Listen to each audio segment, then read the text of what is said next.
La vie devant soi, Isabelle Quenin sur Europe 1. Et comme tous les jours, c'est avec elle que l'on termine l'émission. Anne Cazobon. Et aujourd'hui, Anne, on est peut-être un peu loin du développement personnel.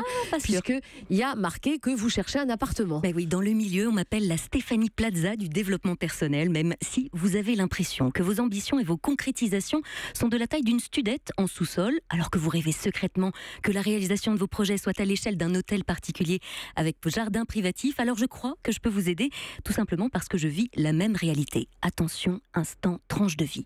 Cela fait un petit moment que je cherche à déménager. Ça fait des années que je suis dans le même appartement. J'y ai de bons souvenirs, d'autres moins glorieux, notamment un cambriolage.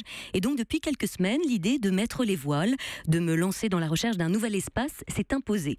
Ceux qui sont dans la jungle des dossiers à constituer et autres recherches jusqu'au milieu de la nuit sur des sites de location savent bien de quoi je parle. Alors que je tardais un peu, que je me laissais finalement entraîner dans cette idée, mais que finalement, tranquillement mais sûrement, le quotidien reprenait le dessus sur ce projet, que je me mettais à niveler par le bas, à me dire que finalement, mes voisins n'étaient pas si bruyants que ça, que finalement, cette fuite d'eau au-dessus commençait à sécher, que finalement, peut-être que je ne trouverais pas mieux que ce que j'avais déjà.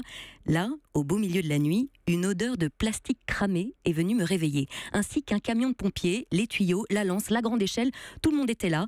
Et habitant au dernier étage, je ne vous cache pas que mon angoisse fut grande, mais surtout que j'y ai vu un signal énormissime de la vie qui me hurlait que la seule marche à suivre était d'écouter cette envie de changement et de l'épouser tant qu'à faire l'envie. Ce matin, donc, je suis allée visiter un nouvel appartement, ce qui m'a offert à nouveau une magnifique leçon de développement personnel sur un plateau d'argent, en m'invitant à préparer mes pensées à ce changement d'espace.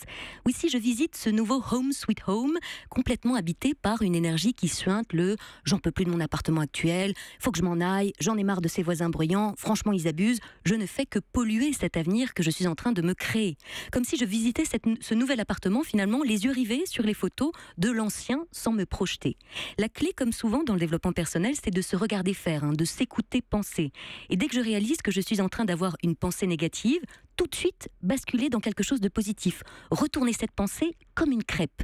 Et d'immédiatement faire une clé de bras ou un gros plaquage à cette pensée sombre qui s'immisce dans votre presque réalité.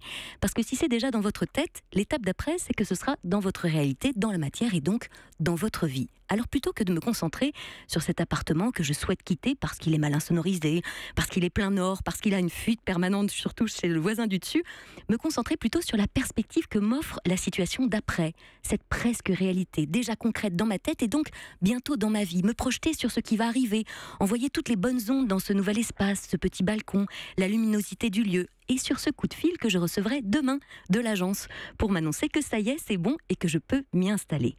Et vous ? À quel endroit vous êtes-vous rendu compte que vous envoyiez des pensées négatives à un projet qui pourtant vous était cher ? Est-ce que c'était cet examen pour lequel vous cravachez tout en répétant « Oh, si je l'ai pas, je te jure, je suis dégoûté ». Est-ce en vous inscrivant sur des sites de rencontres, rêvant secrètement d'y rencontrer l'âme sœur ou frère, tout en rabâchant à qui veut bien l'entendre que les hommes ou les femmes sont tous les mêmes de toute façon ? Et vous, quand allez-vous mettre un terme au bail que vous avez signé il y a bien longtemps avec l'autosabordage ? Un petit conseil, Anne, ne vous décidez pas tout de suite pour le premier appartement que vous visitez. Prenez le temps d'en visiter d'autres. On verra. Ce sera mieux pour la presque réalité.